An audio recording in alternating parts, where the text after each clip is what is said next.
जय गुरुदेव। प्रेमी भाई बहनों, महापुरुषों के शयन बयान समझना बहुत ही कठिन है। जो लोग समझ जाते हैं तो अपना काम कर लेते हैं। एक समय की बात है, एक महात्मा जी एक गांव में आए हुए थे और अपने चेलों को भेजकर गांव में प्रचार करवा रहे थे कि गांव में बता दो कि शाम को महात्मा सत्संग देंगे। और महात्मा बंदी छोर बाबा के नाम से जाने जाते थे। तो चेला आवाज लगा रहे थे कि गांव वालों, हमारे बंदी छोर बाबा आए हैं और सभी लोग शाम को आना, सत्संग होगा। इस प्रकार की आवाज लगा रहे थे। तो एक दरवाजे पर एक तोता टंगा हुआ था। तो जब वो आवाज लगा रहे थे तो उस तोते ने बुलाया, कहा भैया आपके बाबा कौन है? कहा बंदी छोर बाबा है। कहा अच्छा, तो जाना उनसे पूछना कि हमारे बारे में क्या है, हमारे भविष्य में क्या हम हमेशा ऐसे ही बंद रहेंगे? कहा ठीक है, पूछेंगे। तो जो चेला गांव में आवाज लगा रहे थे, वो शाम को जब सत्संग हो रहा था तब बाबा जी से पूछा, जब सत्संग का समापन हुआ तो उन्होंने बाबा जी से पूछा, महात्मा जी से,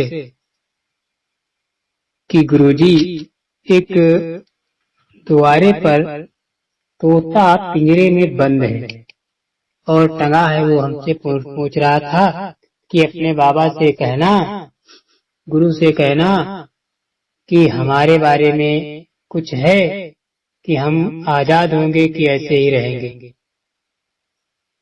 तो महात्मा ने क्या किया, कुछ जवाब नहीं दिया और उदास मन से खाना छोड़ दिया। उन्होंने खाना नहीं खाया और 2 दिन हो गई उसने खाना नहीं खाया उन्होंने। फिर इधर जब दूसरे तीसरे दिन जब वो गए आवाज लगाने कि भाई आज शाम को सत्संग होगा और आज सभी लोग आ जाना, इस बात को फिर उस तोते ने बुलाया, कहा भैया हमारी बात क्या गुरुजी से कही थी?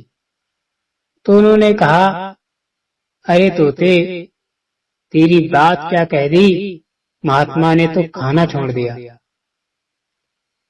2 दिन हो गए उन्होंने कुछ खाया पिया ही नहीं, यूं ही लेटे हैं। कहा ठीक है। उसके बाद उसने क्या किया, तोते ने उसने जान लिया कि अगर महात्मा ने खाना नहीं खाया है तो इसका मतलब है कि हमको भी खाना नहीं खाना है। तो जिसने पाला पोसा था तोते को, वो देखता क्या तोता ने पानी नहीं पिया है, खाना भी नहीं खाया है, कुछ खाया कि नहीं है, तो समझ गया कि बीमार है। फिर दूसरे दिन आया, शिष्य आया महात्मा जी का और कहा, भाई आज शाम को सत्संग है, सभी लोग चले आना, सभी ग्रामवासी इकट्ठा हो जाना, शाम को सत्संग होगा।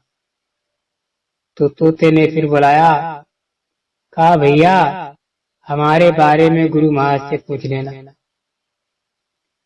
ठीक है, पूछ लेंगे। फिर शाम को जब सत्संग का समापन हुआ तो शिष्य ने गुरु महाराज से पूछा, बाबा जी, गुरु जी, वो तो तोता है, वो कह रहा था हमारे बारे में पूछ लेना। तो जब इतनी बात कही तो बाबा जी जैसे बैठे थे वैसे आराम से गिर गए और चित्त अवस्था में पड़ गए। ऐसा प्रतीत हुआ कि उनके जान ही नहीं रही। जब ऐसा किया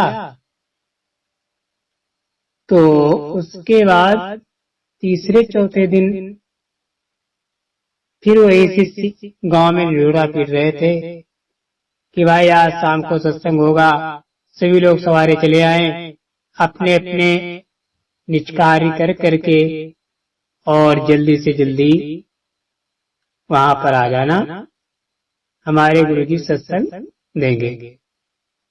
फिर तोते ने बुलाया, कहा भाई हमारे बारे में तुमने पूछा?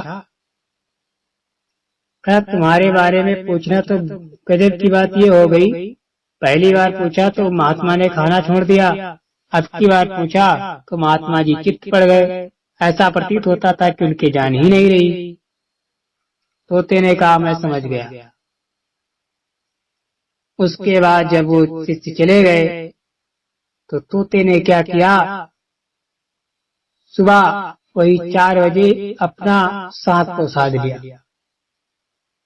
जब सुबह हुआ तो जब उसने आवाज नहीं लगाई तो उसके मालिक ने, उसको पाला था, उस मालिक ने कहा ऐसा लगता है कि आज तोता पहले तो बीमार रहा 2-3 दिन, आज लगता है ये निपट गया है, यानी मर गया। तो देखा कि उसके तो कुछ सांस चल नहीं रही है, क्योंकि उसने सांस रोक रखी थी।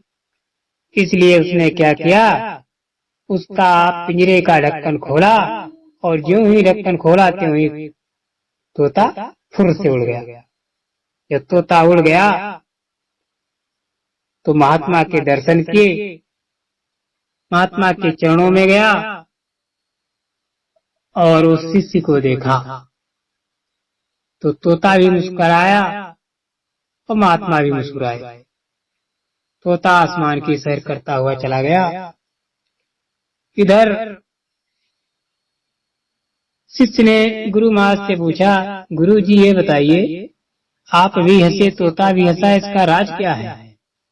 तब महात्मा जी ने कहा तुम महात्माओं के सैन वैन नहीं जानते हो, हमारे सैन वैन इस तोते ने जान लिया तो आज तोता आजाद हुआ, क्योंकि उसने समझ लिया कि जब आपने पहले पूछा तो मैंने खाना छोड़ दिया।